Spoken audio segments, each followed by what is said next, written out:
Desde Cartagena, Colombia, sus amigos de la Iglesia Cristiana La Santa Unción, donde la santidad conviene a la casa del Señor, le invitamos a escuchar esta enseñanza y oramos a Dios para que sean transformados los corazones y preparados para este último gran llamamiento al arrepentimiento.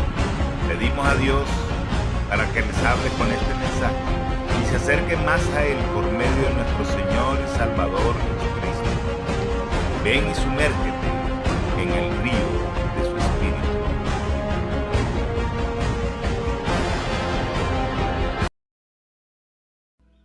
Y ya no estoy en el mundo, mas estos están en el mundo. Y yo voy a ti, Padre Santo, a los que me has dado, guárdalos en tu nombre para que sean uno, así como nosotros. Cuando estaba con ellos en el mundo, yo los guardaba en tu nombre. A los que me diste, yo los guardé. Y ninguno de ellos se perdió, sino el hijo de perdición, para que la escritura se cumpliese. Pero ahora voy a ti y hablo esto en el mundo para que tengan mi gozo cumplido en sí mismos. Vamos al verso 20. Dice, mas no ruego solamente por esto, sino también por los que han de creer en mí por la palabra de ellos, para que todos sean uno, como tú, oh Padre, en mí y yo en ti, que también ellos sean uno en nosotros, para que el mundo crea que tú me enviaste. La gloria que me diste, yo les he dado para que sean uno, así como nosotros somos uno. Yo en ellos y tú en mí, para que sean perfectos en unidad, para que el mundo conozca que tú me enviaste y que los has amado a ellos, como también a mí me has amado. Gloria al Señor. Hermanos, nos dice aquí el Señor, ¿verdad? Le ruega el Señor Jesús al Padre por estos que se quedan. Y clama al Padre diciéndole, Señor, a los que me has dado, es decir, a los que les pertenecen al Señor, ¿verdad? A los que les pertenecemos. Dice el Señor, a esos que me pertenecen, guárdalos, ¿verdad? Les está diciendo el Señor, en tu nombre. ¿Para qué el Señor los iba a guardar? Para que fueran uno, para que fueran uno solo. El Señor aquí resalta la unidad, ¿verdad? Y esta unidad por la que estaba orando Jesús en este momento era una unidad espiritual. Porque muchas veces, ¿verdad? Cuando decimos es que la iglesia está desintegrada, es que la iglesia está desunida, es que no hay unión, es que esto, nos imaginamos como que, bueno, la iglesia definitivamente no hay vida social, no nos reunimos, no celebramos una cosa y la otra, ¿verdad? Y no estoy diciendo que es que no se haga, estoy diciendo que por lo general nos imaginamos eso, ¿verdad? Esa no era la unidad espiritual a la que se refería Jesús cuando estaba orando al Padre. Se refería al Señor a que nosotros juntos, unánimes, todos de acuerdo, pudiéramos ser punta de lanza en esta ciudad. Una punta de lanza tiene esta forma triangular, ¿verdad? Igual que las aves cuando van por el cielo, ellas hacen una alineación triangular, ¿verdad? Y va una adelante y las otras se van turnando, ¿verdad? Y van dirigidas hacia el norte. Allá van caminando, pero ese vuelo de esas aves es uno solo, porque el vuelo de una impulsa a la otra, y así no se cansan y pueden llegar más rápido al lugar donde desean llegar, ¿verdad? Entonces, es más, dice por ahí la historia, y si se han leído, esa, no sé cómo llamarle, cuento, historia, se usa mucho a veces para reflexiones, pero investigaciones que han hecho dicen de que cuando un ave se cansa, ¿verdad? Las otras empiezan a graznar. Y esa es una forma de estímulo y de motivación para que las que están cansadas, ¿verdad? Sigan aleteando hasta llegar a su objetivo. Entonces, yo entiendo, hermano, que si los animales hacen esto y entienden esto, nosotros más que somos hijos de Dios, somos hechos a su imagen y semejanza, tenemos que entender también esto de ser uno solo, ¿verdad? Entonces esta unidad espiritual, el Señor la estaba pidiendo, ¿verdad? Para alcanzar almas. Esto es una unidad espiritual del corazón, del alma, del espíritu, en todas, absolutamente todas las áreas, en un propósito, en una mente, en una voluntad dedicadas total y completamente a Dios. Amén. A su palabra y a caminar en santidad. Así debe ser la unidad, ¿verdad?, a la que nos está llamando al Señor. No son reuniones de unidad, es una unidad espiritual en la que nosotros estamos siendo llamados. Es una unidad espiritual en la que todos nosotros nos identifiquemos y estemos de acuerdo, ¿verdad?, para poder nosotros traer esas almas acá a la iglesia. Amén. Entonces, hermanos, la palabra de Dios nos enseña, más adelante, vamos a leer ahorita el versículo, que los primeros cristianos entendían esta palabra y la ponían en práctica, ¿verdad? Los primeros cristianos vivían unánimes, juntos, ¿verdad? Tenían una sola cosa en común, así dice la palabra.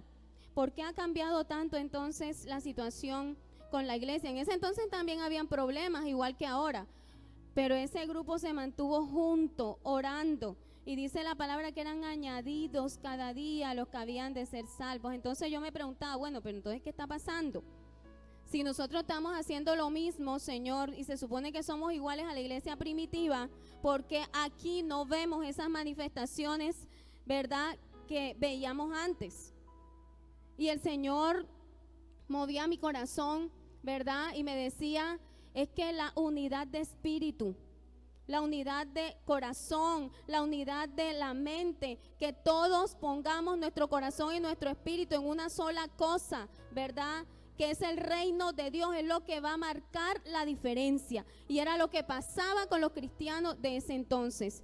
Dice la palabra de Dios, acá en el verso 21, dice que para que todos sean uno como tú, oh Padre, en mí, yo en ti, que también ellos sean uno en nosotros, para que el mundo que crea que tú me enviaste, ¿verdad? Para que el mundo crea que tú me enviaste. El Señor sabía, el Señor Jesús sabía que cuando Él se fuera había una forma, una manera de que las demás personas no creyentes identificaran a quienes eran hijos de Él y creyeran en Jesús.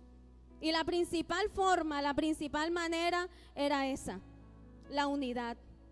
Que los discípulos se mantuvieran juntos, unidos, unánimes, orando por lo mismo. Así se iba a saber, ¿verdad?, que ellos eran hijos de Dios, y la predicación de ellos y el testimonio de ellos, ¿verdad?, iba a ser creído por las demás personas. Amén. Entonces, los primeros cristianos vivían así. Vamos a buscar un momento en Hechos, capítulo 2, verso 1.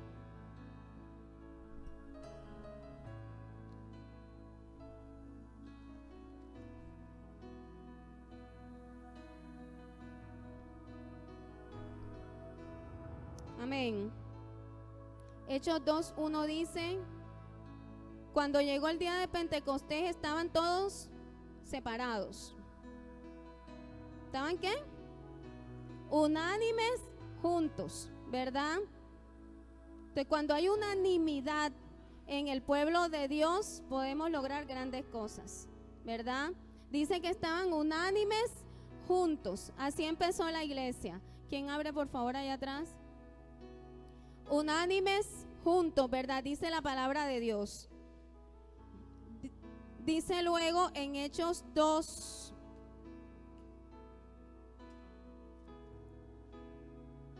(44) dice, todos los que habían creído estaban juntos. Es decir, que todos los que hemos creído en el Evangelio, en la palabra de Dios, debemos estar como juntos, ¿verdad? Dice, todos los que habían creído estaban juntos y tenían en común todas las cosas, y vendían sus propiedades y sus bienes y los repartían a todos según la necesidad de cada uno. Y perseverando unánimes, otra vez, cada día en el templo, es decir, ¿dónde se congregaban? ¿Dónde se encontraban para orar? En el templo. Por ejemplo, un día de hoy, jueves, ¿verdad?, la iglesia de Cristo debe estar unánime orando por aquellos propósitos por los cuales Jesús quiere que oremos, ¿verdad? Dice aquí, perseverando unánimes cada día en el templo y partiendo el pan en las casas, comían juntos con alegría y sencillez de corazón, alabando a Dios y teniendo favor con todo el pueblo. Y el Señor añadía cada día a la iglesia los que habían de ser salvos. Tremendo, ¿verdad? Dice la palabra de Dios, lo primero que resalta es que ellos estaban juntos. La iglesia de Dios estaba junta. No andaba cada uno en su cuento. Y esto me dice a mi hermano que definitivamente hay cosas que a nosotros como iglesia nos dividen, nos separan, nos apartan el uno del otro. Nos distraen y usted y yo sabemos qué cosas son y cómo se llaman, ¿verdad? El problema no es si las identificamos. Yo siempre digo a las personas cuando hablo con ellas, el problema no es que lo identifiques. Cuando hablo con los niños también, ellos cuando van a donde misa, yo lo primero que le pregunto es ¿qué hiciste? Y el niño por lo general me responde, me porté mal. ¿Pero qué es portarse mal? Es que grité a la profesora, rayé la pared, partí la silla, partí la puerta. Eso es verdad, oyeron, todo eso me lo hicieron esta semana en el colegio. Y todo eso me empiezan a decir, ¿verdad? Y digo, ok, ¿ahora qué vamos a hacer? ¿Tú qué propones? Señor, yo le propongo que me quedo sin recreo toda la semana. Yo, ¿estás seguro que puedes cumplir con eso? ¿Estás seguro? Yo, sí. Y yo hago un compromiso por escrito y no sé qué. Yo le tengo que hacer, ok, vamos a hacer lo que tú estás diciendo y te voy a hacer seguimiento para ver si es cierto todo eso. Entonces, hermano, por lo general nosotros nos quedamos en el reconocer. Reconocemos, sí, que la iglesia está mal, es que yo estoy mal, yo reconozco que yo no estoy dando todo de mí, yo reconozco que no estoy dando el 100%, yo reconozco.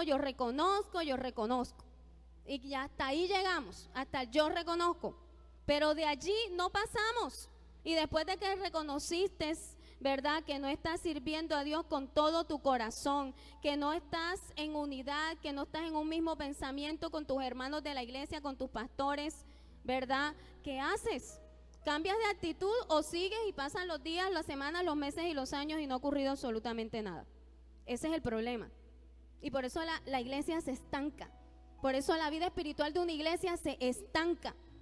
Porque nos quedamos así de sencillos y campantes. Esto es serio, hermanos. Yo no sé qué tan serio piensan ustedes que es esto, pero es muy serio lo que estamos viviendo hoy en día, lo que estamos pasando como iglesia, y a veces nos comportamos como si no nos importara la iglesia de Cristo, el cuerpo de Cristo. Y esto es demasiado importante. No nos podemos tomar en balde este tipo de cosas. Para Dios es muy serio su reino. Para el Señor son muy serias sus almas. La salvación, demasiado. Para nosotros tenerla por juego. Entonces lo primero que nos dice esta palabra en Hechos es que ellos estaban juntos. Es decir, había ahí un amor ágape entre ellos, ¿verdad? Ellos compartían, estaban juntos, ¿verdad? Se escuchaban, se hablaban. Yo me imagino que se saludaban todos los días, estaban pendientes los unos de los otros. Dice que siempre estaban juntos. Y hay gente que yo escucho que se queja porque viene 2 veces a la iglesia o 3 veces a la iglesia. ¿Sabes qué? No estamos dando ni la cuota mínima. ¿Sabes por qué? Porque de acuerdo a la palabra de Dios deberíamos venir todos los días a toda hora, todo el tiempo. ¿Hasta cuándo? Hasta que venga Cristo y nos recoja, hasta que estiremos la pata. Una de las dos. ¿Ya? Así es, así de sencillo. Entonces, estaban juntos. Es lo primero que podemos resaltar de esa palabra. Entonces yo quiero que tú te preguntes, ¿esta iglesia realmente está junta? ¿Está juntos? ¿Estamos juntos como iglesia, como hermanos, como familia? ¿Estamos juntos? Me gustaría que cada uno de nosotros nos respondiéramos eso. Dice el libro de Hechos, otro punto, que tenían en común todas las cosas. Es decir, lo mío es tuyo, lo tuyo es mío, lo mío es de allá, lo de allá es de acá, etcétera, etcétera, ¿verdad? Y en común, ¿verdad? Resolvían las necesidades de cada uno. Pero ¿sabes una cosa? Cuando el Señor me hablaba de una iglesia indolente, a mí se me venía a mi pensamiento y a mi corazón también una iglesia egoísta. Y eso es lo que nos han vendido. Y dejémonos de cuentos. Aquí se ha dado una buena palabra, pero aquí hay muchas personas, ¿verdad?, que todavía piensan en el yo quiero tener, yo quiero hacer, yo quiero más y más y más y más y más, ¿verdad? Y es importante ya que nos sacudamos. Estamos poniendo nuestra mirada en las cosas materiales. Está bien tener, está bien que prospere. Gloria a Dios. Dios es un Dios de prosperidad. Pero es la prosperidad bien habida. Es la prosperidad cuando tú buscas el reino y tú recibes las añadiduras. Amén. Esa es la verdadera prosperidad. Cuando tú estás en paz, cuando tú tienes bendición y te sientes bien con lo poco, con lo mucho que tú tengas. Esa es la verdadera prosperidad del Señor. Amén. Gloria a Dios. Entonces ellos tenían en común todas las cosas, ¿verdad? Ellos lo que necesitaban, el otro hermano se lo suplía, ¿verdad? No tienes para el bus, no te preocupes, hermano, toma, yo te doy para el bus, pero ven a la próxima reunión de la iglesia, ¿verdad? Hermanito, no has comido esta semana, te veo como delgado, te veo como delgada. Mira, hermanito, yo te voy a dar para un mercado, y que tu mano izquierda o tu mano derecha no sepa lo que hace la izquierda y viceversa, ¿verdad? Esto no es solamente responsabilidad de los pastores. Olvídense. Esto es responsabilidad de todos. De todos. Todos son responsables aquí por el bienestar del otro hermano. No, que yo tengo un día de haber llegado. ¿Y qué? ¿Y eso qué? Eso no tiene nada que ver, ¿verdad? Y si Cristo viene ese día, ¿y entonces qué pasa? Señores, que yo soy nuevo en la iglesia. Eso no tiene nada que ver. Nada que ver. Entonces el Señor acá nos está enseñando a través de esta primera iglesia, ¿verdad? Que ellos todo lo tenían en común. Y eso es lo que el Señor quiere que nosotros hagamos hoy, que tengamos en común todas las cosas, ¿verdad? Dice aquí que perseveraban unánimes, es otra característica, ¿verdad? La perseverancia nos habla de que no se rendían, no se daban por vencidos. Insistían. Yo me imagino que esas oraciones eran a toda hora, todo el día, y esa casa estaba prendida, mejor dicho, tremendo avivamiento. Dios mío, todo el que pasaba tenía que ver con ese lugar donde ellos estaban reunidos, porque ellos perseveraban. Otra vez nos dice unánimes. Esa palabra no sé por qué será que se repite tanto, se los dejo de tarea. Unánimes, perseveraban, ¿verdad? Muchas veces ocurre que convocamos ayuno, no vienen, vigilia, no vienen, ¿verdad? No venimos, así de sencillo. Y aquí nos dice la palabra de Dios que esta iglesia había que sacarla del templo, habían que sacarlo, pero yo creo que ni comían, de tanto que oraban y no se cansaban, perseveraban unánimes, ¿verdad? A nosotros hay que rogarnos para que oremos, para que vengamos a la iglesia, para que intercedamos.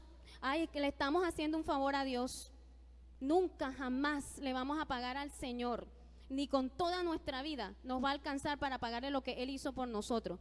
Así que estamos bien en mora, y lo poquito que hagamos, lo poquito que logremos hacer, ¿verdad? En el tiempo de vida que Dios nos dé, va a ser nada comparado con todo lo que Dios ha hecho por nosotros. Amén. Entonces nunca se te olvide que estamos en deuda, ni que vengamos todos los días a la iglesia. Nunca vamos a alcanzar a pagarle a Dios. Entonces esta iglesia entendía eso, lo bueno, lo maravilloso que era el Señor, ¿verdad? Lo importante que era perseverar en la oración con un propósito. ¿Por qué no perseveramos unánimes, verdad? Por las almas de Cartagena, pero de verdad, de corazón. Eso no es por raticos, de verdad. Porque unánimes no oramos por los jóvenes que se están perdiendo ahora mismo en el alcohol. Yo no sé si a ti te duelen, a mí sí me duele ver a un joven en la droga, en el alcohol, en la calle arrastrado pasando hambre, me duele. Yo no sé si a ti te duelen los niños que hoy en día están de gamines, los niños que se mueren de hambre en la calle, que han sido violados, abusados. Yo tuve la experiencia terrible de conocer una bebé de 2 años abusada cuando trabajé en el bienestar familiar. Eso es terrible, terrible. Y uno no se alcanza a imaginar el grado de maldad que hay en este mundo. Y yo me empiezo a veces a cuestionar, ¿qué está haciendo la iglesia? ¿Por qué siguen abusando de niños? Que la iglesia está quieta. Porque en la Biblia no se mencionan esos temas. O sea, porque ahora está pasando más que antes. Porque la iglesia se ha quedado dormida, porque no ha perseverado unánime, porque no comparten las cosas juntos, porque no tienen en común las cosas. Por todo eso hay tanta maldad en este mundo, por culpa tuya, por culpa mía. Amén. Dice también esta palabra que tenían alegría en su corazón, ¿verdad? Es decir, esta iglesia era una iglesia alegre. Era una iglesia que se gozaba en medio de la dificultad, de las cosas buenas, de las cosas malas. Era una iglesia que vivía alegre, que no le robaban la paz. Nada le robaba la paz a esa iglesia, nada le entristecía, porque a pesar de los problemas que estaban pasando, ellos sabían que su Redentor era el que vivía. Amén. Su Redentor era quien los iba a glorificar. Amén. Entonces ellos no se daban por vencidos, ellos tenían alegría en su corazón. ¿Hay alegría en nuestro corazón para con los hermanos? ¿Demostramos la alegría? Porque no puede ser que yo esté feliz, no puede ser. Si yo tengo la alegría, no la del mundo, la de Cristo, porque la Biblia dice que nosotros tenemos un Dios alegre. Amén. Y si mi padre es alegre, pues yo tengo que ser alegre. ¿O no? La palabra de Dios dice que los hijos se parecen a su padre y que si nosotros somos hijos de Dios nos tenemos que parecer a él. Amén. En todo, en todo. Estoy solamente saltando esta parte. Entonces dice acá que ellos tenían alegría en su corazón. ¿Cómo recibimos al hermano? ¿Verdad? ¿Cómo nos comportamos con las demás personas de la iglesia? Si estamos siendo de verdad una iglesia alegre, cuando salimos allá, cuando llegamos a la casa o a visitar un familiar después de un domingo, estamos mostrándole esa alegría. Yo he conocido familiares de personas aquí que me han dicho que no saben qué es lo que están haciendo en esta iglesia, pero negativamente me hablaban. Es que desde que empezó a asistir allá anda amargado o amargada o esto o lo otro. Entonces yo decía, Señor, Dios mío, ¿qué está pasando? ¿Qué está pasando? Ya no debería ser así. Nosotros debemos mostrarle al mundo lo que Cristo está haciendo en nuestras vidas. O es que tu problema es tan grande, pero es tan grande, pero es tan grande. Yo no entiendo que definitivamente estás condenado a una vida amargada. O sea, Dios no puede hacer nada contigo. Porque a veces nos volvemos totalmente pesimistas. He escuchado a cristianos pesimistas toda mi vida. Que yo digo, bueno, y no me dice que tiene hace no sé cuántos años está en el evangelio. Yo no entiendo entonces, de verdad, en qué Dios ha creído. Esto es actitud del reino, carácter del reino. Amén. Dicen que era gente sencilla. Ellos no se preocupaban por el abolengo, por lo mucho, por qué mostrar, ¿verdad? Era gente humilde. Gente que saludaba al rico, al pobre, al bueno, al malo, al sucio, al limpio, a cualquier persona. Amén. A todos les amaban y trataban igual a todos. Eran sencillos. Eran personas que no vivían de la apariencia. Amén. Eran personas que amaban al otro independientemente de quién fuera esa otra persona, ¿verdad?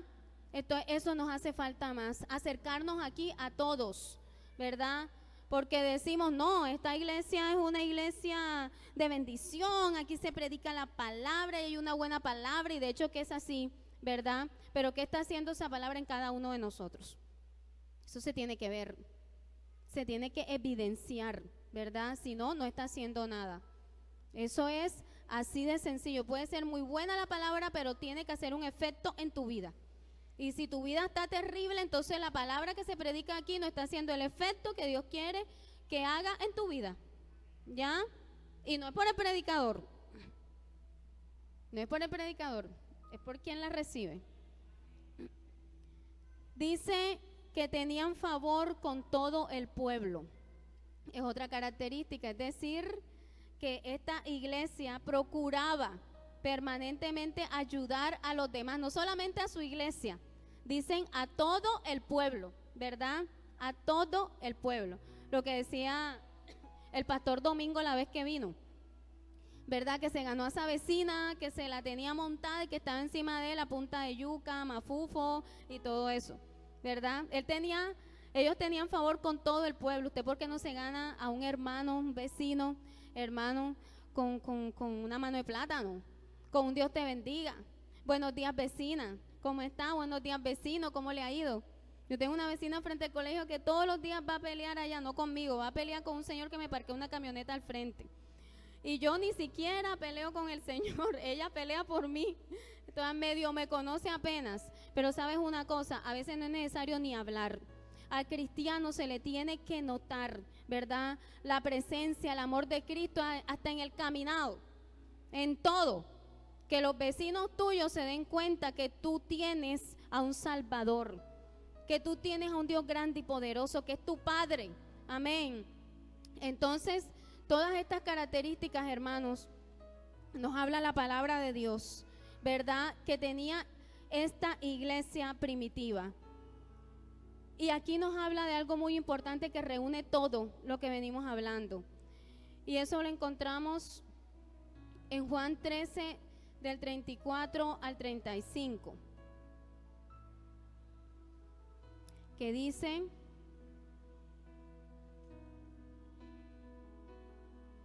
un mandamiento nuevo os doy, que os améis unos a otros como yo os he amado, que también os améis unos a otros. En esto conocerán todos que sois mis discípulos, si tuviereis amor los unos con los otros.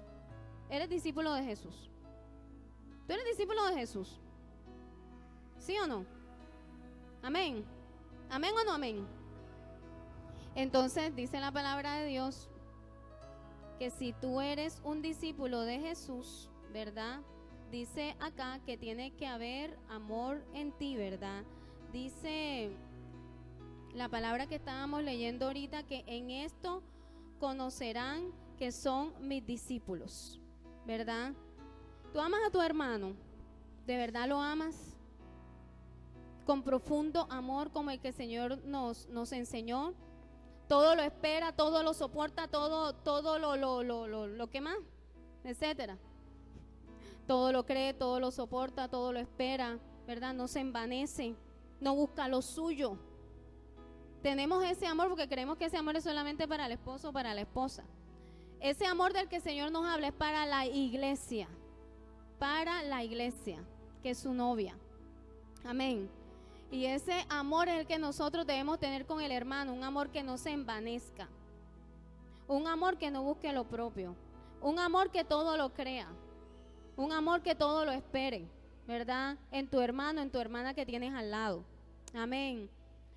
Ese es el verdadero discípulo del Señor, ¿verdad? Y se le nota por eso, porque tiene que haber amor en él. Este amor ágape del que le hablamos ahorita debe y tiene por obligación que existir en una iglesia. Si no, no sería una iglesia, sería un club social o cualquier tipo de entidad, ¿verdad? O sociedad o como se llame, pero no una iglesia.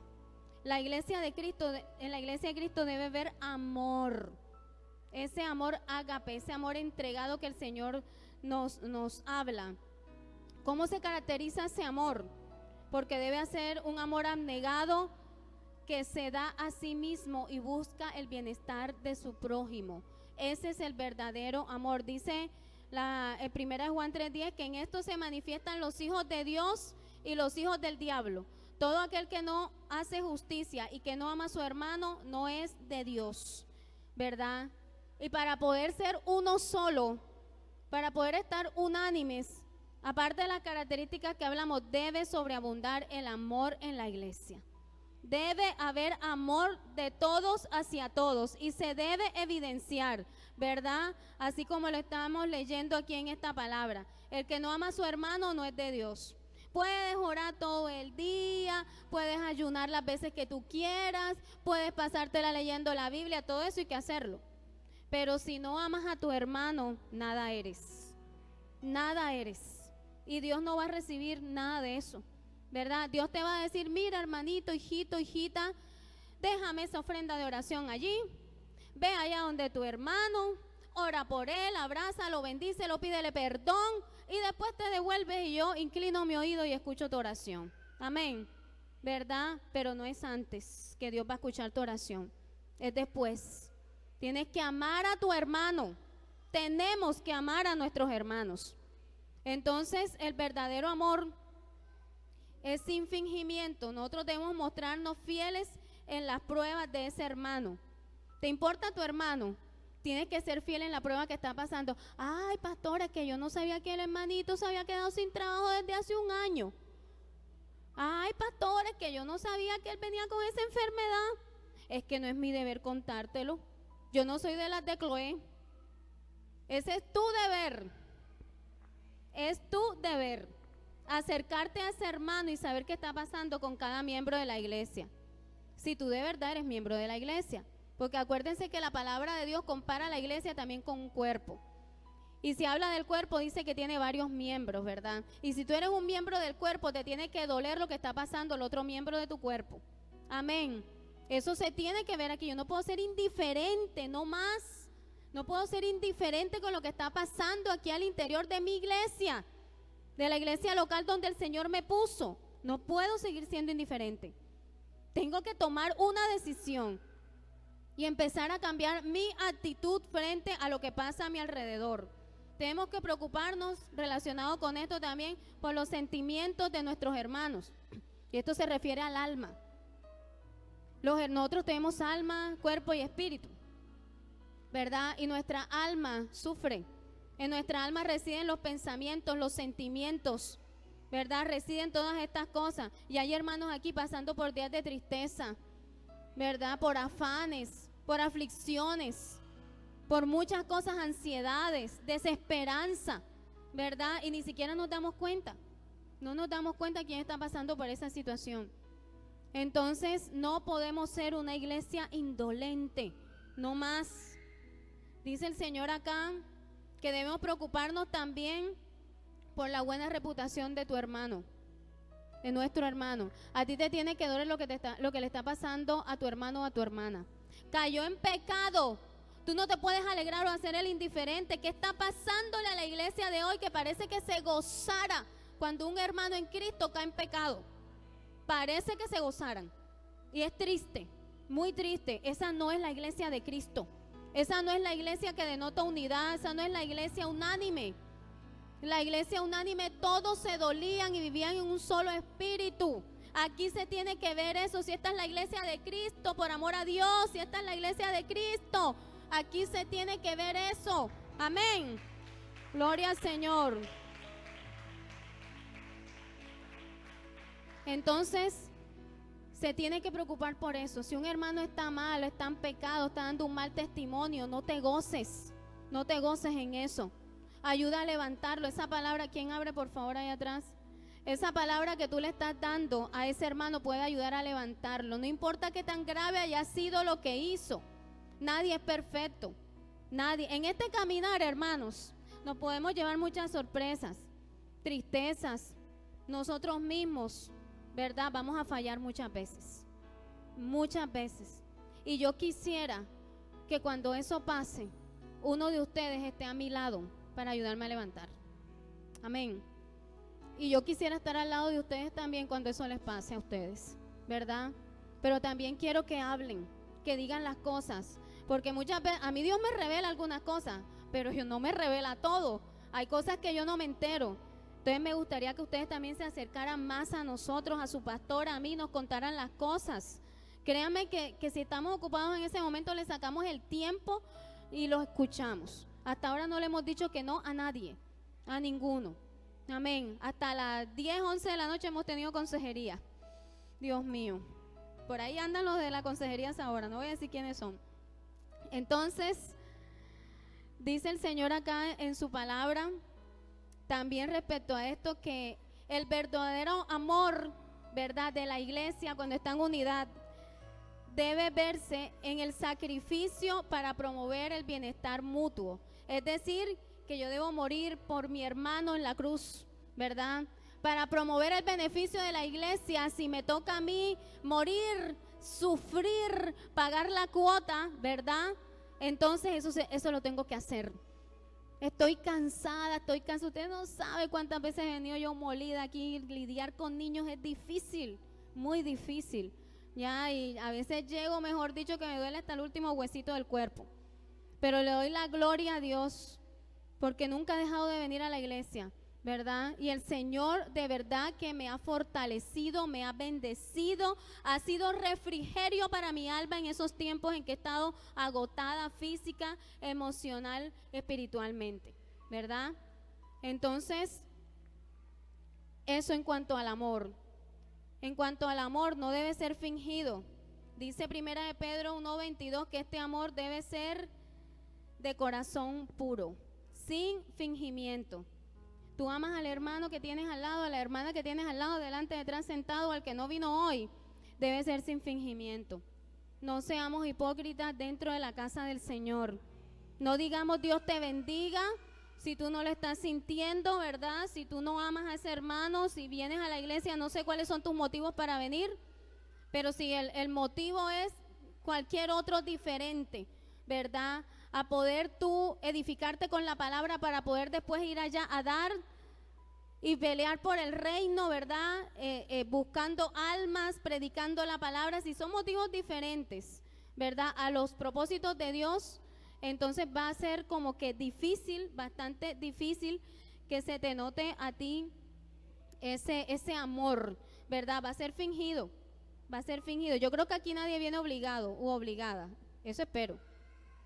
Pero si es así, es bueno que se revisen, ya, porque no pueden venir aquí porque toca.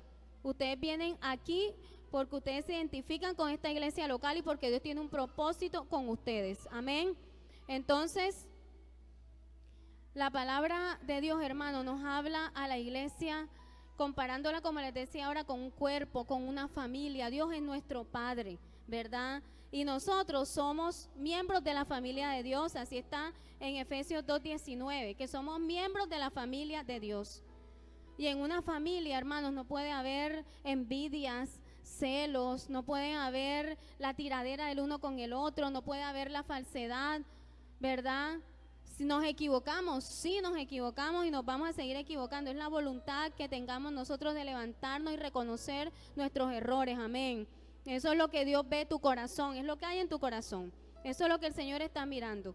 Entonces, nos llaman hijos de Dios, hermanos. Somos parte de la familia de Cristo, ¿verdad? ¿Y qué hace una familia? Se acompaña, se apoya, oran juntos, ¿verdad? Se alegra con la alegría del otro, se entristece con la tristeza del otro. Eso hace una familia. A mí me duele lo que le pase a mi hija, negativo, a mi esposo, me duele a mi mamá, mi papá, mi hermano, mis sobrinos. Me alegro cuando a ellos les va bien y me gozo como si el triunfo fuera mío. Usted también debe gozarse cuando un hermano en Cristo está en bendición y debe entristecerse y apoyarlo con un hermano en Cristo está pasando por un desierto y por una dificultad. Tiene que vivirlo como si fuera usted mismo. O sea, la verdadera iglesia de Cristo, la que se sufre todas esas cosas. Amén. Gloria a Dios. No podemos seguir siendo una iglesia indolente, hermanos. Ya por último, hermanos, vamos a mirar acá en estos mismos versículos de Hechos 2. ¿Cuáles son las consecuencias que traen la vida, sobre la vida de la iglesia, sobre la vida personal, el vivir en unidad? Perdón. Dice acá en Hechos 2:43, hablaba aquí de las primeras consecuencias, ¿verdad?, de una iglesia que estaba en unidad, de una iglesia que vivía una unidad espiritual y estaba compenetrada y se amaban los unos con los otros. Dice que la primera manifestación, la primera consecuencia que vino sobre esta iglesia unánime, dice que hubieron muchas maravillas y señales eran hechas por los apóstoles. Una iglesia unánime de corazón, ¿verdad?, va a tener eso. Entonces yo me pregunto, ¿por qué no hay más señales? ¿Por qué no hay más milagros? Aquí los hay, pero deberían haber más. ¿Por qué? ¿Es culpa solo de los pastores? ¿O es que aquí no hay unidad en esta iglesia? No hay unidad espiritual. Porque aquí dice que como ellos están, aquí mi Biblia dice así, no sé la suya. Aquí la Biblia mía dice, ¿verdad?, que ellos estaban juntos y al estar orando, en los versículos anteriores habla de eso, vinieron muchas maravillas y señales. Amén. Sobre todo los que estaban allí, porque esto es para todos. Entonces, ¿será que hoy en día en las iglesias no hay estas señales y estos milagros? Porque la iglesia realmente no está unánime, junta, perseverando en la oración y creyendo en la doctrina en la palabra, en lo que Dios dijo que haría? ¿Será por eso que no vemos esos milagros como los habían antes, esas maravillas? Y no estoy hablando del show de las estrellas que hacen ahora en las iglesias. Dios nos guarde. Estoy hablando de las verdaderas señales y prodigios que el Señor hace en la iglesia, que debe implicar una transformación del alma, del cuerpo y del espíritu, porque aun cuando el Señor sana el cuerpo, debe haber una transformación en el espíritu de esa persona, ¿verdad? Entonces eso se tiene que notar. También dice acá, aparte pues de lo que estamos hablando nosotros, dice aquí que otra consecuencia, dice, todos los que habían creído estaban juntos y tenían en común todas las cosas. O sea, que una consecuencia de estar en unidad todos es que vamos a tener más unidad, ¿verdad? Vamos a querer estar juntos los unos con los otros. Eso parece 1 más 1, 2. La lógica de Dios no es la lógica del hombre. Amén. Y Dios hace como quiere. Y si aquí hay una iglesia que ora unida, ¿verdad? Que crece unida, que está juntos en mentalidad, ¿verdad? Orando por las mismas cosas, amando las mismas cosas, luchando por las mismas cosas. Esa unanimidad tiene que traer más unidad, es decir, más amor, que yo quiera estar más con mis hermanos, que yo quiera hablar más con ellos, que yo quiera orar más por ellos, que yo quiera escucharlos, que no me fastidie cuando me están hablando, diciendo algo, sino que yo ame y me goce en lo que ella me está diciendo, porque a veces se acaba el servicio y nos parecemos a Flash, ya son en un segundo, ¿verdad? Y me importa el hermano que quedó en la iglesia, que está pasando por problemas, que la pastora le escuche y que el pastor mire a ver qué va a hacer. Gloria a Dios, ¿verdad? Flash. Entonces nos desaparecemos, nos esfumamos así, mejor dicho, como por arte de magia, ¿verdad? Entonces, si tú de verdad eres miembro de la iglesia, de esa iglesia que nos está hablando el Señor, que es una sola, tú debes desear, debes amar escuchar a ese hermano. Procurar mirar qué le está pasando. Quédense 5 minuticos más. Yo sé que algo va a hacer Dios esos 5 minuticos más, ¿verdad? Acérquense a alguien que nunca se ha acercado, hablen con alguien que nunca han hablado. Gloria a Dios, eso es necesario. Dice, no se preocupe que ya estoy terminando. Dice acá también que otra consecuencia tiene que ver con la anterior, que el amor entre los hermanos se fortalece y crece cada día, ¿verdad? La amistad, el amor, la unidad, todo eso empieza a fortalecerse. Pero si a ti no te importa lo que esté pasando con este cuerpo, ¿verdad? Simplemente te vas a hacer el que será, el que no te importa, ¿verdad? Y desafortunadamente muchas veces se va a marcar esa indolencia en nuestro corazón, ¿verdad? Nunca se te olvide que cuando estás siendo indolente con tu hermano, con tu iglesia, estás siendo indolente con Dios, con el mismo Señor, porque la palabra de Dios dice, ¿verdad? Que si tú dices que amas a Dios, a quien no ves, ¿cómo puedes decir, verdad, que tú amas a tu hermano que tienes al lado, verdad? Cuando tienes una actitud que no va de acuerdo con eso. Si ese lo ves todos los días, ¿cómo puedes decir que a Dios lo amas y a tu hermano que ves todos los días no lo amas? ¿Verdad? No puede ser posible. Eso va en contraposición con la lógica de Dios, si Dios tiene lógica, ¿verdad? Entonces, y dice también la palabra de Dios que se añadirán a la iglesia nuevos creyentes. Esa es otra consecuencia, ¿verdad? Entonces yo me pregunto lo que me pregunté hace un rato: ¿por qué no se han añadido más personas a esta iglesia? El Señor ha prometido multitudes a este lugar. Amén. Y no es que tengamos la mente puesta en la cantidad como tal, pero sí en las almas, porque sí nos interesa que multitudes de almas en esta ciudad sean salvas. Entonces, ¿para qué estamos aquí? ¿Para qué estamos aquí? Si ese es el propósito de Dios. ¿Hace cuánto que predicaste la palabra? ¿Hace cuánto que invitaste a alguien a esta iglesia? ¿Hace cuánto que le dijiste acompáñame al servicio de jóvenes un jueves, un domingo, lo que sea? Estoy seguro que personas aquí ni siquiera se les ha pasado por la cabeza invitar a alguien hace mucho tiempo, ¿verdad? Hay otras que sí están activas y están permanentemente invitando gente y las están trayendo. Ese es tu deber,